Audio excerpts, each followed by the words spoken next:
The Six Pillars of Self-Esteem by Nathaniel Branden. आज थोड़ा late हो गया यार, ऑलमोस्ट रात हो गई है, 5:30 यहाँ पे सनसेट हो जाता है। तो एनीवे, तो आज ना डिटैचमेंट के ऊपर थोड़ी बातें करेंगे।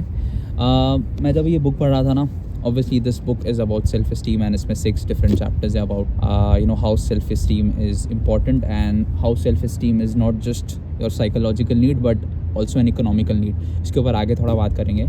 लेकिन मैं ना ये सोच रहा था कि अगर ह्यूमंस के पास अगर कोई सुपर पावर होती तो वो क्या होती।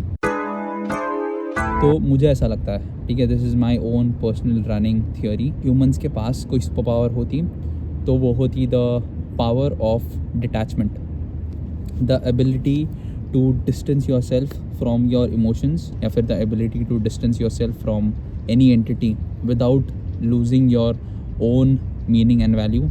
अब इसको बहुत सारे एग्जाम्पल्स और मेरे खुद के लाइफ के एग्जाम्पल्स से भी आगे समझेंगे, लेकिन उसके पहले I want to talk about के why practicing detachment is so important.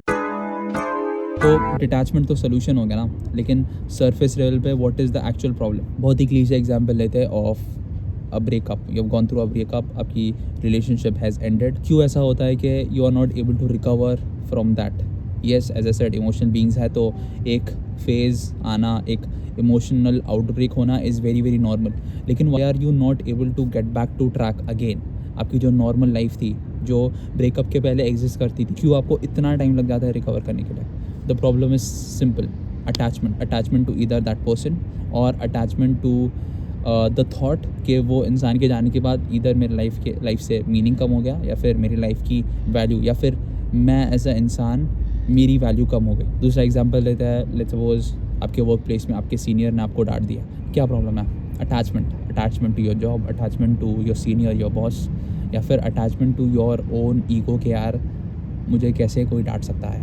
तीसरा एग्जांपल ले सकते हैं, if you are working like let's say on a project, business पे काम कर रहे हो, या फिर you are building a YouTube channel and तो वीडियोज़ बना रहे हो एंड 2 साल 3 साल मेहनत की, बहुत एफर्ट डाला, लेकिन जो तुमने एक्सपेक्ट किया था वैसा रिजल्ट नहीं आया। कुछ लोग क्या होता है कि एक बार जब वो फेल हो जाते हैं तो they do not attempt anything more in life. Why? Because they were attached to the outcome, the result and not the process. 3 examples के थ्रू आई टेल के कैसे मैंने डिटैचमेंट कहीं ना कहीं प्रैक्टिस करना शुरू कर दिया। अभी मैं अपने 3rd सेमेस्टर में हूँ।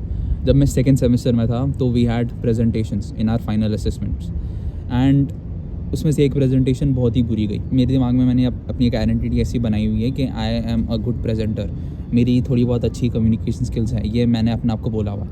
तो वो जब एक प्रेजेंटेशन ख़राब हुई, येस थोड़ा दुख हुआ, थोड़ा डिसअपॉइंटमेंट हुई, पर ठीक है, I just left that disappointment in that room and next week जब हमारी एक प्रेजेंटेशन थी तो we did good. And again, क्या मैंने उस प्रेजेंटेशन की सक्सेस को या फिर उस एक प्रेजेंटेशन से क्या मैंने ये मान लिया कि I am the best presenter in the world? नहीं, मैंने अपने आप को ये बोला कि हाँ, yes we did good but we could have done better, and उस सक्सेस को I left in the room and came out. Second example, and ये बहुत ही रीसेंट एग्जांपल है बिकॉज ये कल ही मेरे साथ हुआ। तो आई डोंट नो आप लोग में से कितने लोगों को ये बात बताया, but my first big purchase as a student in Melbourne was a $170 push bike. मैंने बहुत ही प्यार से उस बाइक को लिया था एंड कल मुझे पता चला कि वो बाइक मेरे अकोमोडेशन वालों ने डोनेट कर दी। Every accommodation property has a storage space जहाँ पे आप अपनी बाइक्स को स्टोर कर सकते हो, लेकिन that storage space is very very limited and वो लोग हर थोड़े टाइम में उस स्टोरेज स्पेस में कौन सी बाइक है उसको अपडेट करते रहते हैं। If you do not go and update कि भाई मैं अभी भी रेसिडेंट हूँ and I need this bike, अगर आपने अपडेट नहीं करवाया तो they will either donate it या फिर पता नहीं।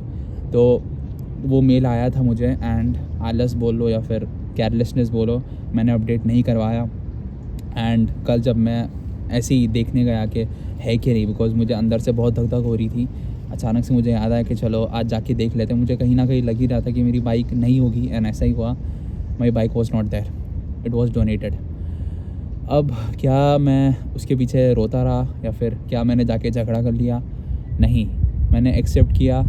मैंने ये सोचा कि यार शायद यहीं तक सफ़र था, डोनेट हुई है तो किसी अच्छे इंसान के पास कोई अच्छे काम के लिए ही गई होगी। आई होप कि जिसके पास भी बाइक गई हो उसको कोई अच्छे चीज़ के लिए यूज़ करे।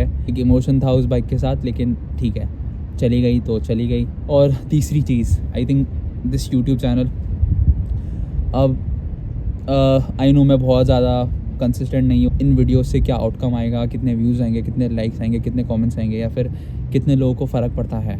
मैं उससे बिल्कुल भी अटैच नहीं हूँ। I am completely attach to the fact कि इस यूट्यूब चैनल का क्या आउटकम होगा even in the next 5-10 years. मेरा अटैचमेंट सिर्फ है towards making videos and towards gaining my knowledge and my perspective in life and sharing it towards you people.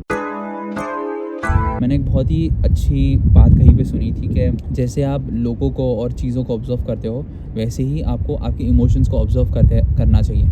तो imagine yourself sitting at the corner of a highway, detach yourself from your own self and एक third person point of view से अपने emotions को observe करो। जैसे तुम highway पे बैठ के कार्स को ऑब्ज़र्व कर रहे हो, वैसे ही अपने इमोशंस को ऑब्ज़र्व करो कि कैसे तुम कभी गुस्सा हो जाते हो, कैसे तुम कभी बहुत दुखी हो जाते हो, कैसे तुम कभी बहुत खुश हो जाते हो, कैसे तुम कभी बहुत डिसअपॉइंटेड हो जाते हो। तो जैसे ही तुम अपने ही इमोशंस को दूर से ऑब्ज़र्व करना शुरू करोगे, तुम्हें अपने आप ही हंसी आने लगेगी कि यार ये मैं क्या कर रहा हूँ। सोचने वाली चीज़ है ये कि जैसे ही तुम अपने ही इमोशंस को दूर से ऑब्ज़र्व करना शुरू करते हो, you kind of get a completely different perspective of your own emotions. तो इसमें एक बहुत ही अच्छा कोट है जो मुझे बहुत ही प्रैक्टिकल भी लगता है कि we have reached a moment in history where self esteem which has always been a supremely important psychological need has also become a supremely important economic need. पहले self esteem was more about psychology, लेकिन आज के time पे if you do not have self esteem तो वो तुमको economically भी negatively impact कर सकता है। तो self esteem is not important for just your psychology, लेकिन सेल्फ इस्टीम इज़ इम्पॉर्टेंट अगर तुमको इकोनॉमिकली इस दुनिया में थ्राइव करना है। बिकॉज कंपनीज़ आज के टाइम पे दे वांट पीपल जिनकी सेल्फ एस्टीम हाई हो। मैं ये भी नहीं बोल रहा हूँ कि बी अ वेरी नॉनशैलेंट पर्सन। अपने फैमिली और फ्रेंड्स के लाइफ में क्या हो रहा है और उनकी लाइफ से अपडेटेड रहना वो बहुत ज़्यादा इंपॉर्टेंट है, उससे आपको फ़र्क पड़ना चाहिए, लेकिन negatively it should not impact your life. और एक चीज़ जो थोड़ा कॉन्ट्राडिक्टिंग हो सकता है, दैट इज़ बीइंग ऑब्सेस्ड। मैं एक बहुत ही ऑब्सेसिव पर्सन हूँ। अगर मुझे कोई चीज़ चाहिए तो I will be obsessed to that, लेकिन अगर वो मुझे चीज़ नहीं मिली मैं उससे डिटैच हो सकता हूँ। फॉर एग्ज़ाम्पल ये यूट्यूब चैनल, मैं ऑब्सेस्ड हूँ अपने नॉलेज को बढ़ाने के लिए and I am obsessed in making video. So मुझे प्रोसेस से अटैचमेंट है, मुझे अटैचमेंट रिजल्ट या फिर इस वीडियो पे कितने व्यूज़ आएंगे या फिर इस वीडियो पे लोग कितने कमेंट्स और लाइक करेंगे, मैं उससे अटैच नहीं हूँ। Yes, will that make me happy? अगर वो होता है तो येस डेफिनेटली, मतलब वाई नॉट। लेकिन मुझे खुशी मिलती है ये वीडियो बनाने से, ना कि जब इस वीडियो पे बहुत सारे व्यूज़ आते हैं तब यार मैं सक्सेसफुल हूँ या फिर मेरे से बेटर कोई नहीं है। ये भी एक बहुत ही डेंजरस स्टेटमेंट है। बहुत लोग अपने क्लोज वंस की डेथ को टैकल नहीं कर पाते अभी तक।